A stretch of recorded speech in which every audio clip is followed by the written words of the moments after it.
సారంగపాణి జాతకం మీ జాతకాన్ని మార్చేసింది? మనం ఒక మంచి కామిక్ కథని తీసుకుని కనుక అడాప్ట్ చేయగలిగితే ఎలా ఉంటుందని అనిపించి ఆస్కార్ వైల్డ్ రచించిన ఒక కథానికి నాకు చాలా ఇష్టం అనమాట, లార్డ్ ఆర్థర్ సవైల్స్ క్రైమ్ అని. ఆ కథని నేను సారంగపాణి జాతకం కింద అడాప్ట్ చేశాను. గ్రహణం అనే మొట్టమొదటి మూవీతోనే మీరు నేషనల్ అవార్డు తీసుకొని ఒక విధంగా తెలుగు వాళ్ళకి ఒక గర్వకారణంగా నిలిచారు.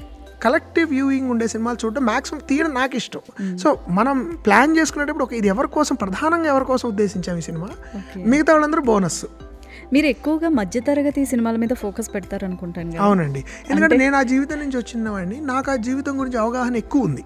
నా జీవితం, నా చుట్టుపక్కల ఉన్న మనుషులు, వాళ్ళ కష్ట నష్టాలు, వాళ్ళ లోపాలు, వాళ్ళకున్న ఆనందాలు, దుఃఖాలన్నీ మధ్యతరగతి సమస్యల్లోంచి వచ్చినవి. అంటే మీ సినిమా పేర్లు కూడా డిఫరెంట్గా ఉంటాయి అసలు. అమితుమి, సమ్మోహనం, ఇలాంటివన్నీ చాలా సారంగపాణి జాతకం. కానీ ఇప్పుడు నాకు తెలుగు భాషలో ఉండే సరళత్వం, ఆ భాషలో ఉండే మాటల్లో ఉండే ఆ మ్యూజిక్, సంగీతం, అది నాకు ఇష్టం.